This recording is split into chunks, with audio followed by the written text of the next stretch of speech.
எல்லோருக்கும் ரிதாஸ் கிச்சன் சார்பாக இனிய வணக்கங்கள். நம்ம பட்டுப்புடவையோட ஜரிகை தரம், பட்டுப்புடவையோட தரத்தை பற்றி எப்படி வீட்டிலையே பார்க்கலாம் அப்படிங்கிறத இப்போ இந்த வீடியோவில் பார்க்க போகிறோம். ஜரிகையை வச்சும் பட்டுப்புடவையோட தரத்தை நிர்ணயிக்கிறாங்க. நம்ம அந்த அளவுக்கு பார்க்காட்டியும் இப்போ வீட்டில் நம்ம பழைய பட்டுப்புடவை இருக்கும், அதை கிழிஞ்சிருச்சு அப்படிங்கிறதுனால தெரியாமல் நிறைய பேர் வேஸ்ட்டாக தூக்கி போடுறது, அந்த தரம் பற்றி தெரியாமல் நம்ம மணி வேஸ்ட் பண்ணுறோம். இப்போ பழைய பட்டுப்புடவையும் நிறைய பேர் வீடுகளுக்கே வாங்குறாங்க. நம்மளோட வீட்டில் இருக்கிற புடவையோட தரத்தை பற்றி நம்ம தெரிஞ்சுக்கிறதுக்காகத்தான் இந்த காணொளி. இரண்டாவது ஒரு சின்ன எக்யூப்மெண்ட்டு, இந்த சாதாரண கடப்பை கல். இது முதல்லலாம் நம்ம கிச்சனுக்கு போடுவோம். கிரைனைட் கல் இல்லை, கடப்பை கல். இந்த கல்லை வச்சு நம்ம ஜரிகையோட தரத்தை கண்டுபிடிக்கலாம். இப்போ இந்த கடப்பை கல்லில் இந்த புடவையை லைட்டாக இப்படி தேய்ச்சோம்னா கலர் லைட் கலரில் வரும், ஒரு சாண்டில் கலர் மாதிரி வரும்.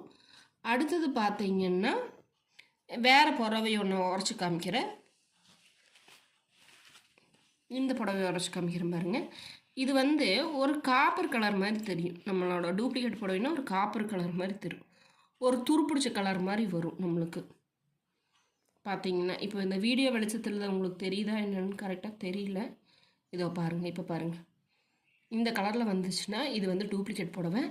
இந்த கலரில் வந்துச்சுன்னா நம்மளுக்கு அது ஒரிஜினல் புடவை. இன்னொரு புடவையை காமிக்கிறேன் பாருங்கள். இந்த புடவை இதோ கலர் பாருங்கள், ஒரு துரு பிடிச்ச மாதிரி கலரு, காப்பர் கலரில் இருக்கும்.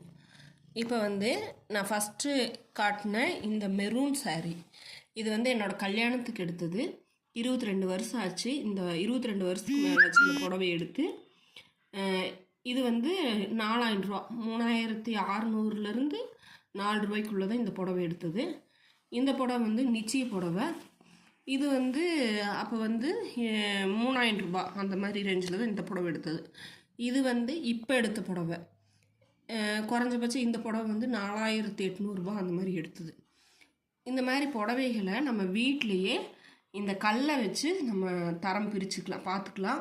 நம்மளோட புடவையோட பியூரிட்டி தெரியாமல் நம்ம கிழிஞ்சு போச்சுன்னா பழைய பாத்திரக்காரருக்கு போடுறது, இந்த மாதிரி செயல்களை தவிர்த்துட்டு நல்ல புடவையான்னு நம்ம வீட்டிலையே செக் பண்ணிக்கலாம்.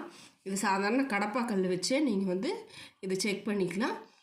இது இந்த மாதிரி நம்ம தேய்ச்சி முடிச்சுட்டு கோகோனட் ஆயில் வச்சு இந்த இடத்த லைட்டாக தொடச்சோம்னாலே இந்த இது போயிடும். அப்புறம் மறுபடியும் இந்த சின்ன பீஸ் வச்சு நம்ம இது பண்ணிக்கலாம்.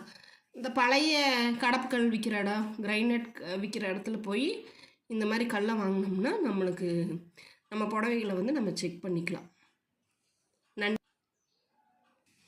எல்லோருக்கும் நன்றி.